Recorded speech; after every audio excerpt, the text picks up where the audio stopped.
चलिए, तो कैसे हैं आप लोग? अच्छे होंगे। हमें उम्मीद है कि आप अच्छे होंगे। आइए, इस वीडियो में हम देखते हैं दो क्वेश्चन लेकर के। ये कह रहा है HCF 306 657, यानी दो संख्या हमें दिया गया है। पहला नंबर है 306, दूसरा नंबर है 657। इसका HCF दिया हुआ है 9 तो दिया है, तो LCM ज्ञात करें। पहले नंबर इस क्वेश्चन को हम देखते हैं। सबसे पहले हम करेंगे क्या, इसमें से हमको दो संख्या दी गई है, तो दो संख्या दिया गया है तो मतलब उसमें से पहला संख्या होगा और दूसरा संख्या होगा। जो पहले दिया गया है पहला संख्या, और जो बाद में दिया गया है वो दूसरा संख्या। तो यहाँ पर हम ले सकते हैं पहली संख्या, ये इसका सॉल्यूशन आप ले लीजिए। सॉल्यूशन लेने के बाद हम कर सकते हैं पहली संख्या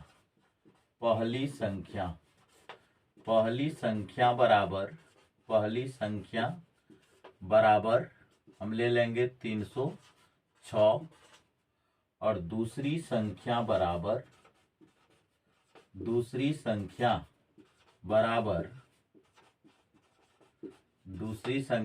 हम ले लेंगे 657। और इसमें एक बात और आता है कि दूसरी संख्या और HCF कितना दे रखा है 9। HCF बराबर 9 का LCM बराबर आपको फाइंड करना है। LCM बराबर क्या करना है? फाइंड करना है, यानी ज्ञात करना है। तो हम लोग जब 1.2 पढ़े होंगे तो उसमें दिखा होगा हमें पहली संख्या गुने दूसरी संख्या HCF गुने LCM, ये एक फॉर्मूला होता है। तो यहां पर हम लिख लेंगे HCF गुने LCM इज इक्वल टू पहली संख्या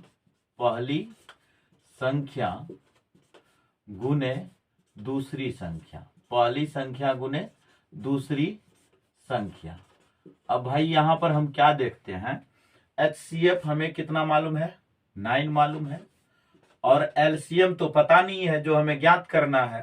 तो हम यहां लिख लेंगे LCM। और पहली संख्या आपको पता है, पहली संख्या कितना लिख रखे हम 306, तो ये लिख लेंगे 306 गुने दूसरी संख्या मेरा दिया गया है 657, तो हम लिख लिए 657। अब यहां पर आ जाता है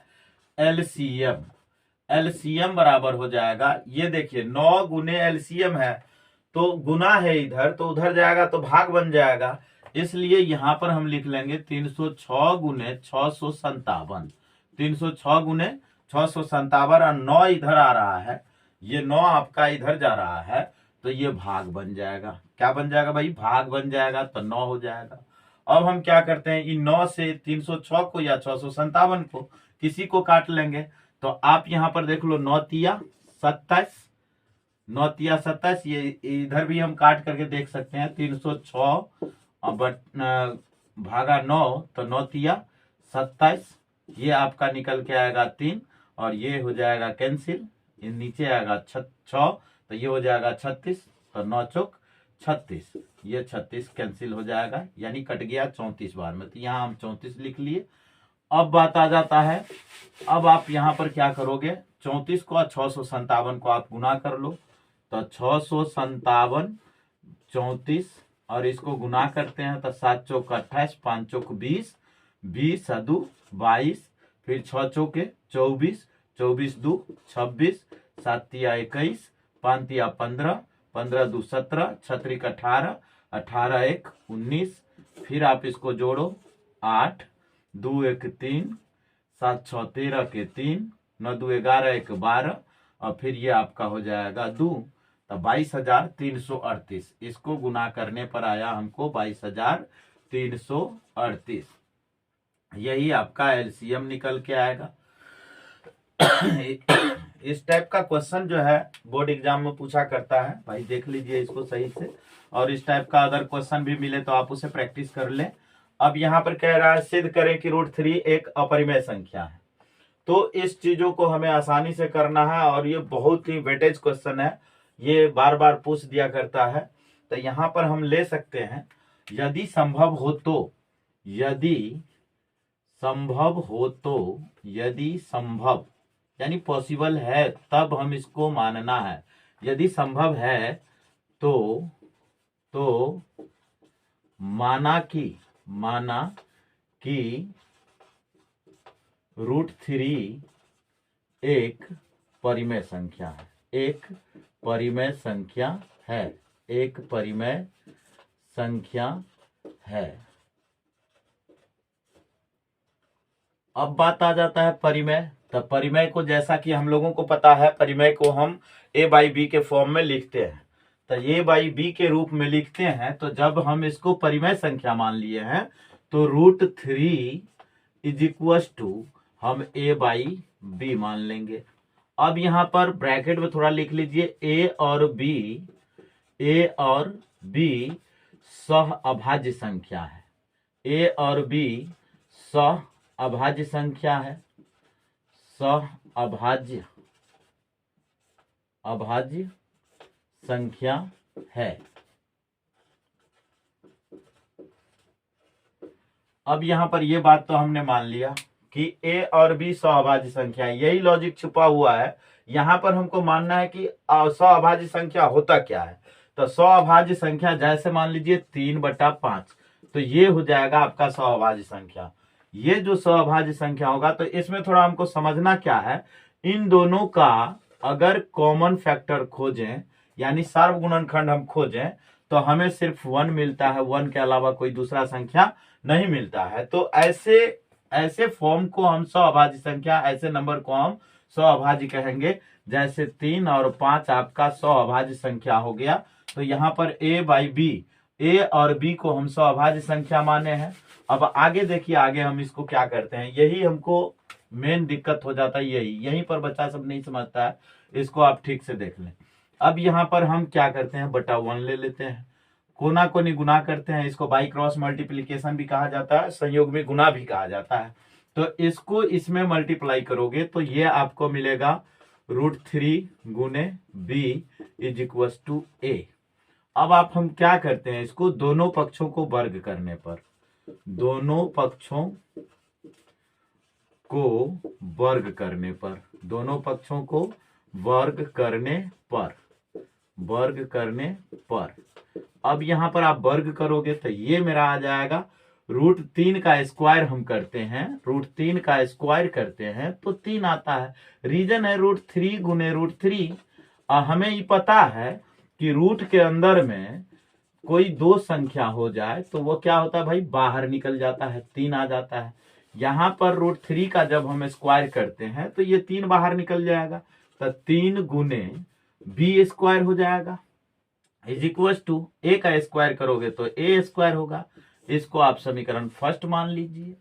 अब यहां पर बात आ जाता है b² बराबर क्या हो जाएगा, इधर फिर देखिए, यहां पर 3 गुने b² आ गया, तो 3 जब उधर जाएगा तो ये हो जाएगा a²/3। अब यहां पर क्लियर, ये बात यहां पर देख लो, स्पष्ट हो जा रहा है कि a² को 3 काट दे रहा है, यानी b² टाइम में, b² बार में a² को 3 काटेगा। अब आपको नहीं समझ में आ रहा है तो यहां पर देख लीजिए, दू बराबर 10/5 लिखते हैं। जैसे 5 10 को 2 बार में कटा देता है, उसी तरह 3 a² को b² बार में कटा देगा। तो अब यहां पर हम लिख सकते हैं 3 a² को विभाजित करता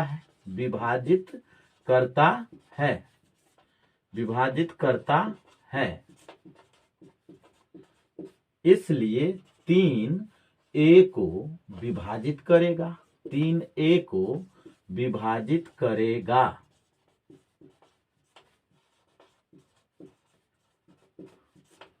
अब बात आ जाता है यहां पर बात आ जाता है कि 3 a जो है 3 को तो 3 जो है a को विभाजित कर दिया।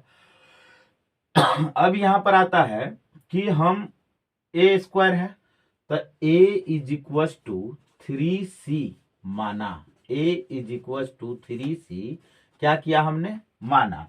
अब ये 3c जो है, a बराबर 3c समीकरण फर्स्ट में हम रख देंगे। तो समीकरण फर्स्ट में a बराबर ए का मान रखने पर, ए का मान रखने पर, ए का मान रखने पर, जैसे ही हम ए का मान रखते हैं तो अब यहां पर देख लो ऊपर इस जगह आ जाइए, यहां पे हम आराम से ए का मान रखेंगे। ए का मान, तो ए का मान 3c है, सिर्फ ए का मान है भाई, ए स्क्वायर का मान नहीं है, ध्यान में रखना है इसको। यहां पर हम जैसे ही करेंगे 3 गुने B square is equal to A के जगह पर आप 3c रखोगे तो यहां पर आ जाएगा 3c का स्क्वायर, क्योंकि ए का स्क्वायर है, तो जब ए का स्क्वायर है तो 3c का होल स्क्वायर। अब यहां पर आप क्या करोगे, 3 गुने B square is equal to, इसको अगर स्क्वायर तोड़ते हैं तो 3 तिया 9 और सी को सी से गुना करेंगे तो ये हो जाएगा सी स्क्वायर। अब सी स्क्वायर को हम इधर रहने देते हैं, 9 को इसके तरफ लाते हैं, 3 गुने बी स्क्वायर के तरफ किसको, 9 को लाएंगे, तो यहां पे हो जाएगा सी स्क्वायर 3 गुने बी स्क्वायर बाई 9, क्योंकि 9 को हम इसके तरफ लाए हैं इसलिए 9 नीचे जाएगा।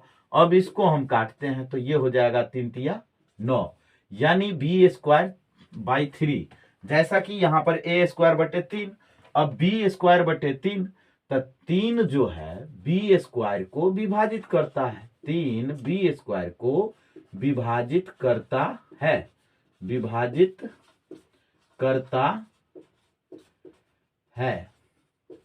उसी तरह ये 3 बी को विभाजित करेगा, 3 बी को विभाजित करेगा, 3 बी को विभाजित करेगा।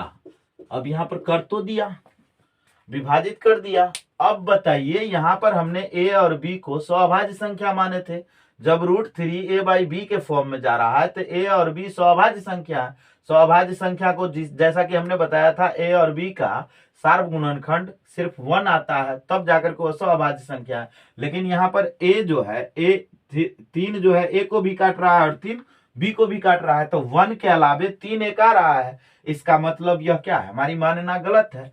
तो यहां पर हम लिख देते हैं हमारी मान्यता, हमारी मान्यता, मान्यता गलत सिद्ध हुआ, इसलिए √3 एक अपरिमेय संख्या है, √3 एक अपरिमेय संख्या है, अपरिमेय संख्या है। क्लियर? फिर हम मिलते हैं अगले वीडियो में और आप लोग इसको ठीक से